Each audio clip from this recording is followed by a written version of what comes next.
एक तरफ तो जैसे ये इंसिडेंट होता है, जिस तरह आपने फरमाया कि एफआईआर उन्हीं घंटों में काट दी जाती है और पाकिस्तान के ऊपर इल्ज़ाम लगाए जाते हैं।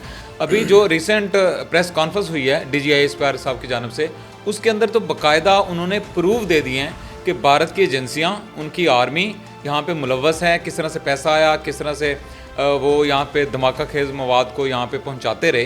तो ये सबूत इंटरनेशनल जो बरादरी है, इंटरनेशनल जो कंट्रीज़ हैं, उनको नज़र क्यों नहीं आते? मैं ये समझता हूँ कि आपके सवाल के दो हिस्से हैं। डीजी साहब ने कल सबूत प्रोवाइड कर दिया जी। देखें ना, ये बात होती है, पाकिस्तान को पिछले 4-5 दिन से कह रहा है हमें सबूत दो, हमें सबूत दो, और वहाँ मुकम्मल खामोशी छाई हुई है। LOC के ऊपर वो जहाज़ उड़ रहे हैं, ये हो रहा है, वो हो रहा है। करने वाला काम ये है कि तुम सबूत दो। ये इस तरह की मैन्यूवरिंग से तुम दुनिया को क्या साबित करना चाह रहे हो? अजीब फ़नी लग रहा था। दूसरी तरफ बात यह है कि डीजी साहब ने प्रूफ देकर साबित कर दिया है कि पाकिस्तान में होने वाली दहशतगर्द कार्रवाइयाँ जो हैं वो भारत करा रहा है। और इसमें तीसरा कंसर्निंग पहलू ये है कि हमेशा इंटेलिजेंस एजेंसियों का नाम आता था।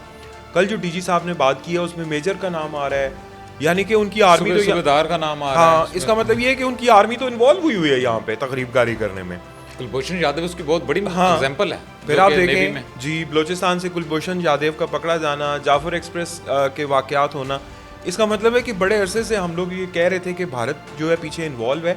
अब तो उसके सारे सबूत भी सबके सामने आ गए हैं और पाकिस्तान ने माशाल्लाह इन सब सबूतों के साथ एक बैलेंस हेड का मुजाहरा किया है। उन्होंने दुनिया के सामने ये सबूत रखे, ये देखो यार ये क्या कर रहा है भारत। अब आपके सवाल का सेकंड पार्ट है जो कि बहुत इंपॉर्टेंट पार्ट है कि दुनिया क्यों नहीं अटेंशन पे कर रही।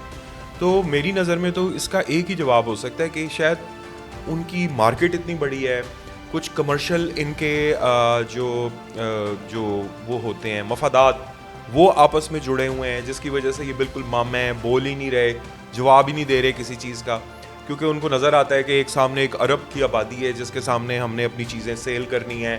इसी तरह उनके मफादात हैं। भारत के अंदर इन्वेस्टमेंट बहुत ज़्यादा है, बहुत ज़्यादा है, इन्वेस्टमेंट है।